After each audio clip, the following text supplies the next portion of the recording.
talking about the larger aspects of how do you handle these words when people say crypto is not going to fly, crypto is can be illegal, crypto is a fraud. Some of these top-notch CFOs and accountants talk about it, that there is no underlying premise to it. It's not going to replace fiat currency. But it takes a lot of courage for an entrepreneur to handle such things, right?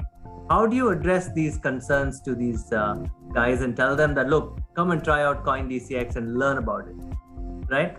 How do you address this part? Let's address, is crypto illegal? Let's address that first, and then talk about why should they come and actually try CoinDCX. Crypto is not illegal. Crypto is absolutely illegal, right? Addressing this question for the rest of the countries, right? Not going into that. Yes. Of course, it has been regulated by multiple countries in the free world. In India specifically, there is taxation, of course, recently, which has come out on crypto. But as such, these are virtual assets and there is no ban, and these are not illegal. People can buy and sell them legally. So that's on the legality aspect. And even globally, countries like America, US, they have good plans for crypto, right? And then Germany, Switzerland, Australia, UAE, Singapore, Japan, all of these countries have in a way regulated or regularized crypto in one way or another. So that's one, right? So I mean, it's a technology of the future. I agree. Right? When you say stable coins, there are stable coins also out there, right? That it hedges the risk against fiat currencies are risky.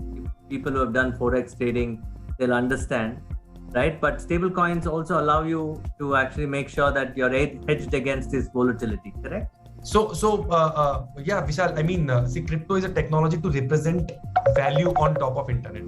Yes. Right? Which means you can represent any kind of asset on top of internet with crypto. So you can represent fiat currencies also. When you represent fiat currency in crypto, though, that is called stable coins, and they are $150 billion in valuation today. In crypto, which is a huge number, and it's growing very rapidly. So fiat currencies are gradually represented on crypto more and more, right? So you cannot say that crypto is not backed by anything. This is $150 billion economy we are talking about, right? And then of course there are NFTs backed by art, real art, backed by real music and creators creation. So they are again backed, which is again an emerging, I would say, asset class within crypto.